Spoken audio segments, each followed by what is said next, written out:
Hello and welcome to Art Alive. This week we're at FACT for the launch of a new exhibition, Follow, that looks at the impact of the internet and social media on how we think about ourselves and those around us. 12 artists have been working on the project that covers many aspects of digital life, such as marketing, self-branding or data, and question our approach of reality, online and offline.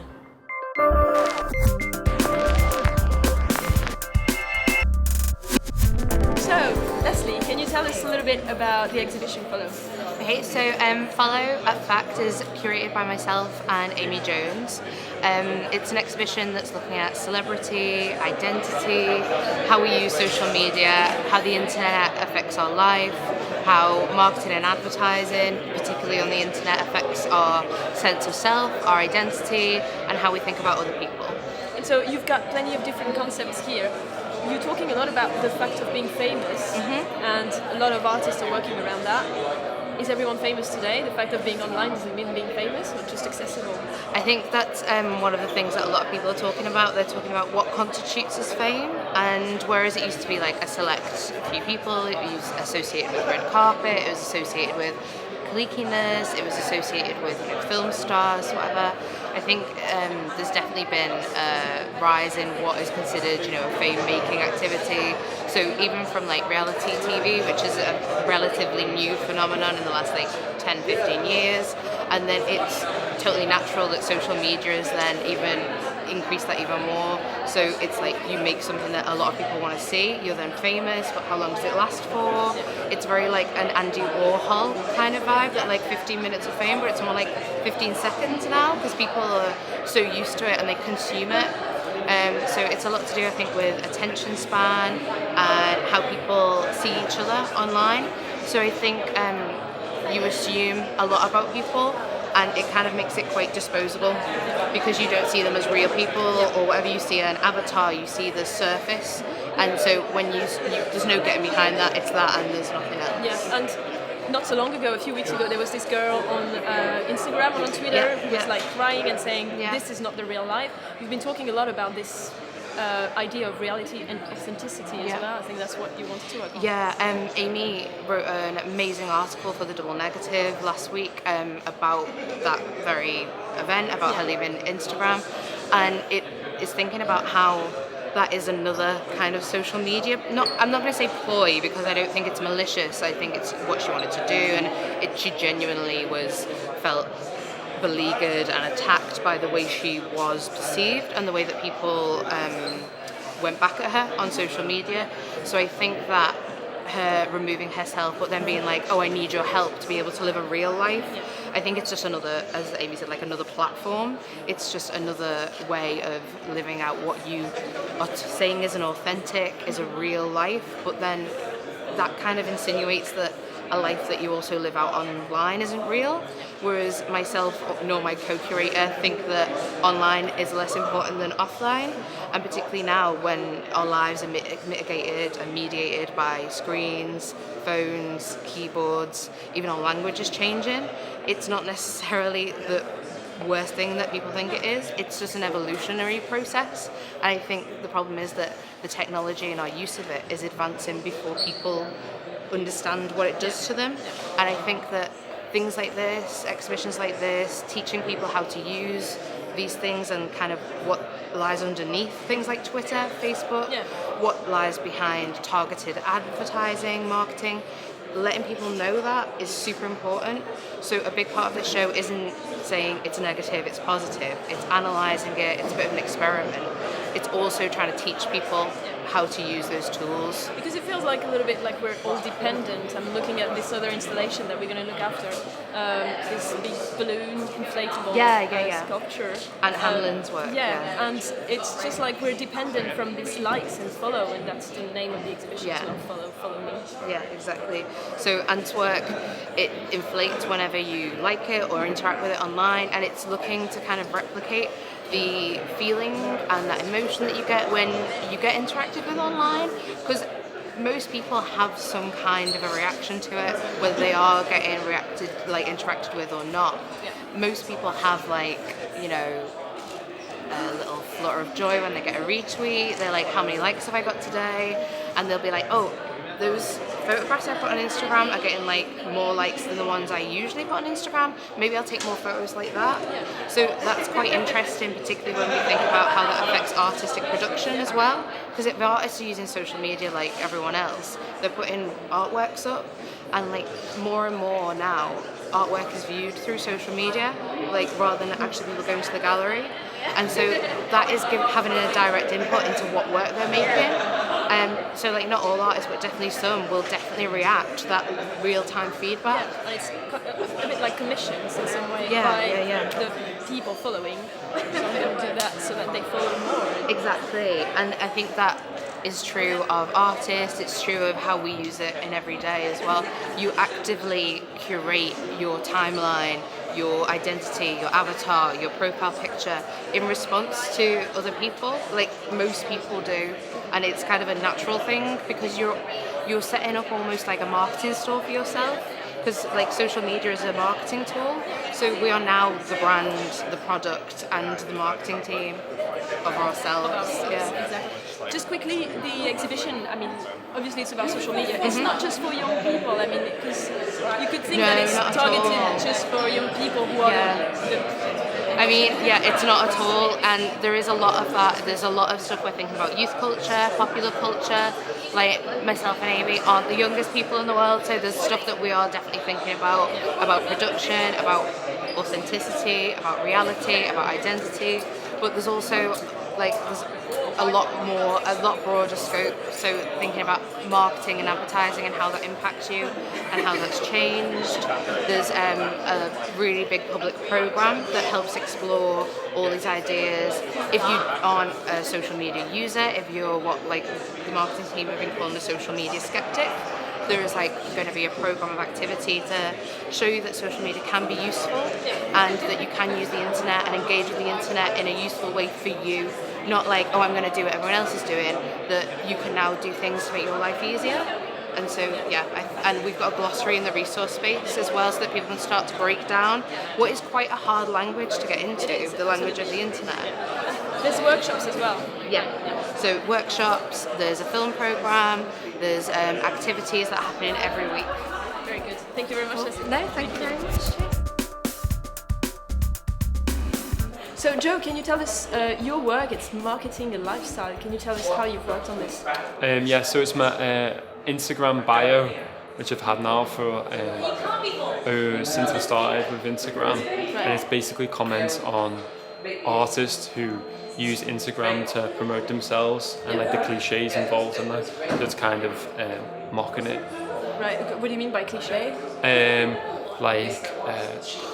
In terms of self-promotion and almost acting like a celebrity, when they're not, they're just an artist. Yes. That's kind of what the work's about. So I worked with a sign writer called Ken, who's said he's got paintbrushes that are older than me, so he's been doing it for 40 years.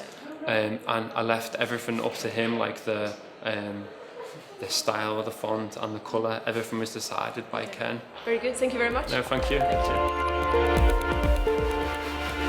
And you've done this inflatable sculpture behind, what is it? What's it called and what is it? It's called the Boost Project, right. And it's basically this idea of trying to visualise what it would be like to get a like on Facebook. Because obviously when you like something, it usually stops at the screen and it appears on someone else's screen. But what would it actually look like if it was physical? So basically if it's tweeted about, if it's liked on Facebook, if it's hashtagged on Instagram, it inflates, so it grows almost like it's almost like it's its own self-critiquing thing. Like if it's popular, it's big. If it's not, it just deflates again and shrinks to nothing. So. How did you come up with this idea? I mean, were you commissioned for that? Or? I was commissioned just after I left university to produce this work, and I've been working on it for 4 or 5 months. And the idea came from, I was on the train on the way home and I saw a group of girls just taking loads of selfies and posting them. And I thought, why are they doing that? What's the real reason for doing it? Is it because you want to be liked? Or what? And I thought, how could I translate that so that everyone could think about it a bit more and understand it a bit more? And so visualise what it would be like to be liked or shared or But the fact of this balloon, like if you don't like it or if you don't share it or anything, it's just gonna like deflate then. Yeah. It looks a bit like a flower that would die or something like. It's almost like a death of that.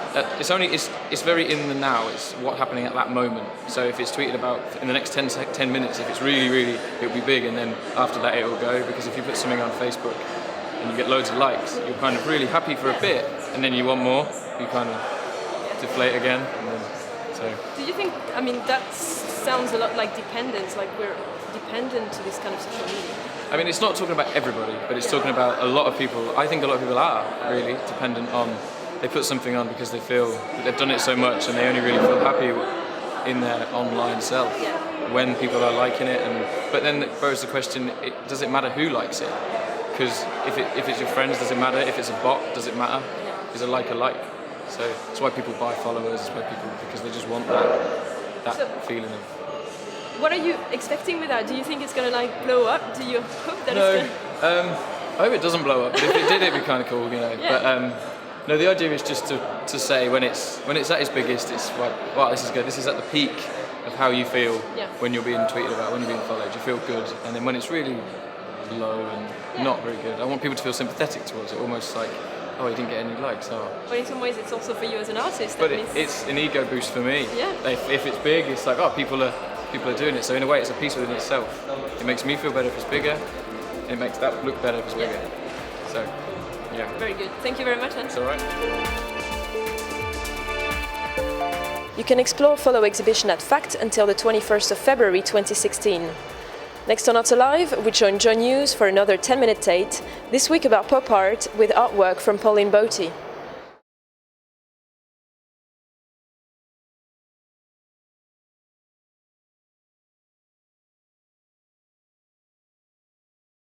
Welcome back to Art Alive. From FACT, we now go to Tate Liverpool for a closer look at Pauline Botti's painting, The Only Blonde in the World.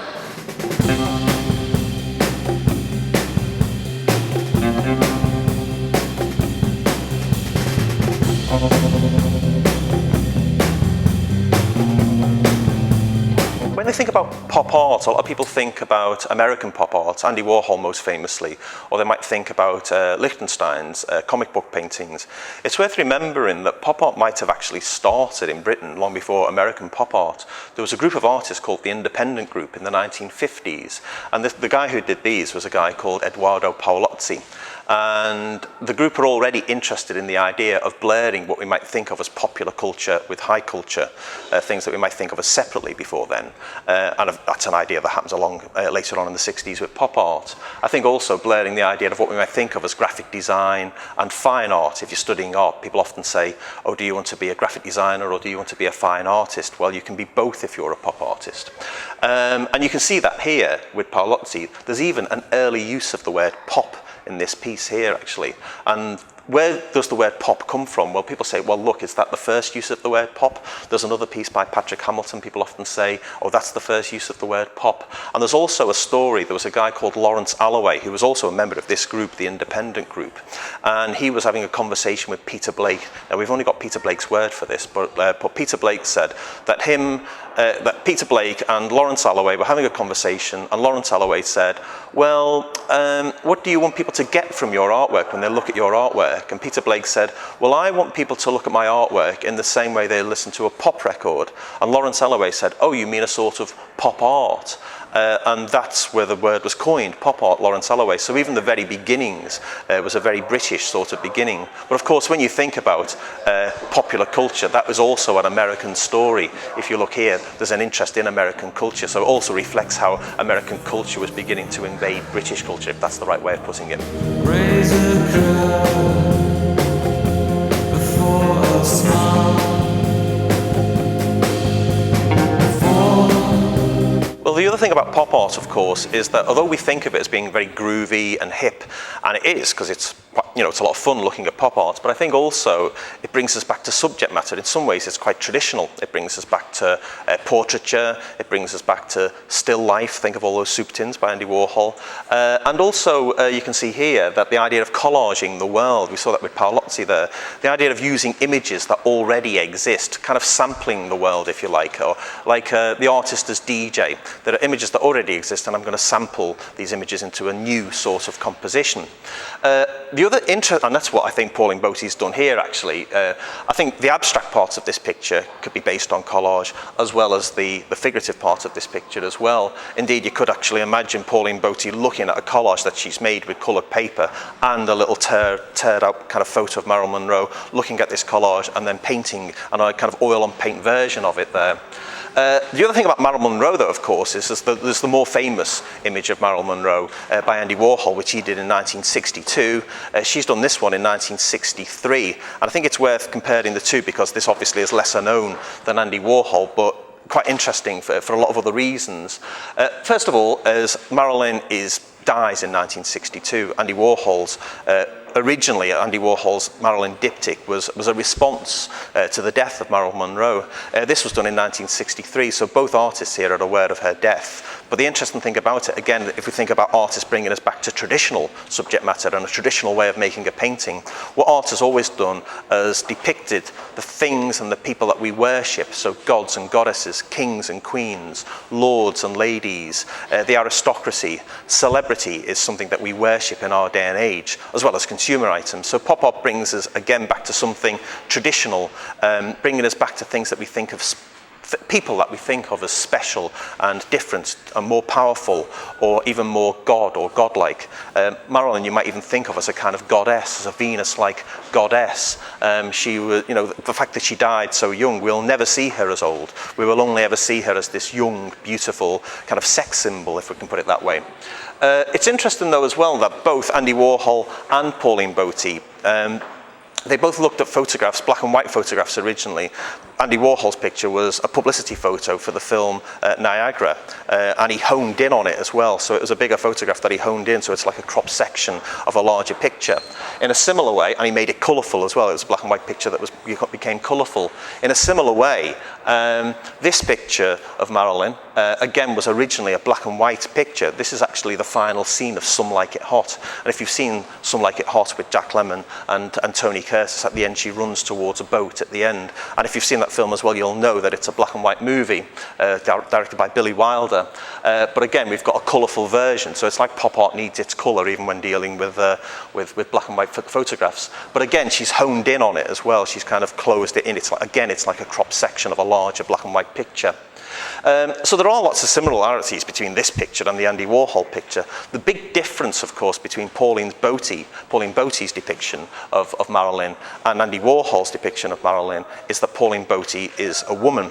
And Pauline Bote was also blonde and stylish in the 1960s. A lot of people saw her as quite a glamorous figure.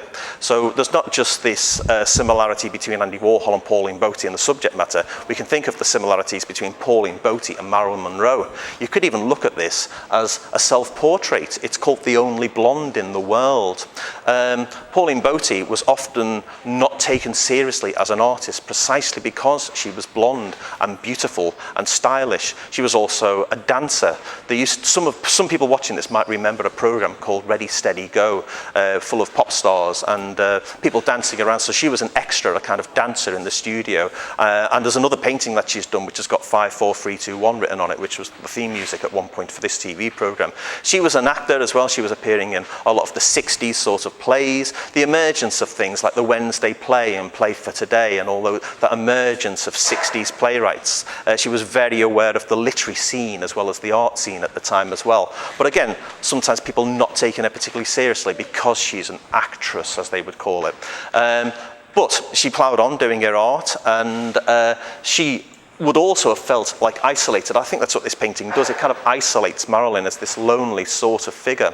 And if you read about Marilyn's life, we know that she was often this lonely kind of outcast, as well as being a glamorous figure, in front of millions of people around the world. She was also this lonely figure as well. And Pauline Bote, I think, related to that to some degree as well. Pauline Bote was also a feminist as well, so she was aware of how women were portrayed both in art and in the media. And sometimes that's quite similar. Think of the female nude and think of page 3. It's often the male gaze upon the female body. Well, here we've got a female artist thinking about the gaze on the female body as well, and she's kind of a critique, which is interesting because a lot of pop artists critique they kind of record the time, or they even celebrate the time and the popular culture around them. And she was also part of it and celebrating it, but also had this little comment to make about the time as well. The other similarities between Marilyn and Pauline Boty are that she married, well, obviously Marilyn married Arthur Miller, famously, the famous playwright who wrote Death of a Salesman and The Crucible. So she marries this huge intellectual figure who was critical of the establishment in America, certainly critical of the McCarthy trials in America at the time as well. Pauline Boty, she married a bloke called Clive Goodwin. And Clive Goodwin was a literary agent for playwrights at the time, such as Dennis Potter, these emerging playwrights, David Hare, who eventually go on to write all kinds of other things, but in the 60s they were this new generation of emerging playwrights. She broke a lot of hearts by marrying Clive Goodwin as well. I think Peter Blake was heartbroken that she'd married Clive Goodwin, and also there was another guy that she was seeing who was a director and a producer in TV as well. He was a married man, and he was heartbroken as well when she kind of left that affair and went off to marry Clive Goodwin. The sad thing about this painting, of course, is Marilyn as well. There sometimes can be a sad subject as well as a kind of glamorous subject. The same with Pauline Boty, is that towards the end of her life, she died a few years after she did this painting, so she too died quite young. Another similarity with Marilyn, we'll never get to see Pauline Boty as an older woman. We can only think of her as this 60s sort of child of the 60s. And her artwork was then kind of forgotten, really. No one really looked at her artwork. She died of cancer, and she refused treatment because she was pregnant at the time, and she felt that the treatment might affect the fetus. And eventually her daughter was born, who must be the same age as me, born in 1966. And eventually her daughter was born, and eventually Pauline Boty died, and the paintings were largely forgotten. And I think her brother kept the paintings in a kind of garage for a while, away from the public gaze. And eventually, I think it was around about the 1980s, where people began to rethink Pauline Boty. There was a famous film called Pop Goes the Easel, directed by Ken Russell, and Peter Blake appears in that, a young David Hockney appears in that, for example, and Pauline Boty appears in that. And I think when people looked at that film, the people began to think, well, who's this Pauline Boty? And there was this rethinking about Pauline Boty's work. And in the 80s and into the 90s, her work becomes public again, and now she's here, now part of the Tate collection for everyone to see. But I think it's an interesting thing because Marilyn is such a big subject among the male pop artists of the 60s that to have a female thinking about the depiction of women in popular culture, because we often think of it as, you know, the sexual revolution of the 60s, that it becomes more permissive. Well, it was only permissive really for men. You know, she did another picture called It's a Man's World, which is full of men. It's got Proust, it's got Muhammad Ali, it's got Elvis, it's got all these pictures that she's kind of collaged together into a painting. There's another picture called It's a Man's World 2, and that's full of women, but that's full of women from pornography from the 1960s. You know, that's full of women who are kind of there for men to gaze at and to lust over. So I think it's interesting that she kind of has this take on this so-called sexually permissive age. Well, it was only sexually permissive for in a certain way for a certain group of men looking at women, as it were. And I think her take on that is interesting, and it's something that's missing in the rest of pop art. And when you go to her, you kind of think, well, there's this missing jigsaw in pop art, and it's now being filled, thankfully, ever since we've rediscovered her work. That's all this week on Art Alive. See you next time.